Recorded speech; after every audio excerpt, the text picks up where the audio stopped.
頭頭看到嘅係高雄嘅部分，繼續來看嘅係南投信義鄉嘅客家莊神木村，也只嘅嘢文化介紹幾嘢專題，學生嘅自由到神木嘅活動中心去上課。另外還有屏東嘅林邊，雖然學校冇用呢，不過幾道路行係攬奶，故所先生同家長更加清楚嘅係衛生環境嘅問題。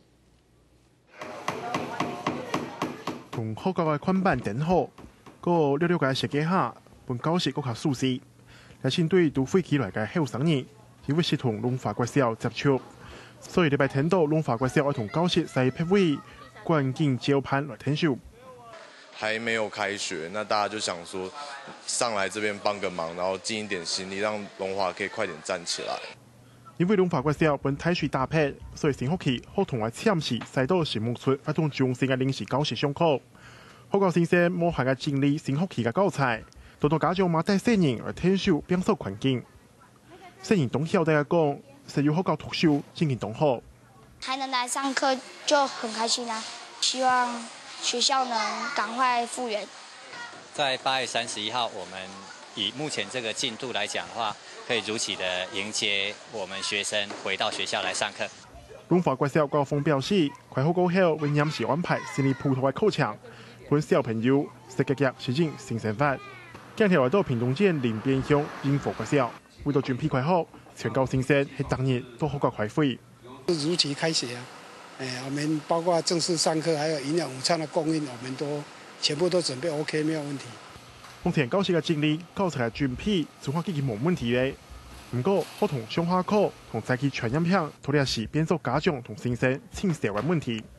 有家長一直在說啊，如果說來到學校的時候發生什麼傳染病的話，怎麼辦啊？那我是跟他報告說，我們化學兵一直有來學校做一個消毒的工作。現在路上泥濘的情況比較大，那小朋友，比方說像騎腳踏車的，我們就擔心說在騎乘的過程當中，是不是容易會滑倒？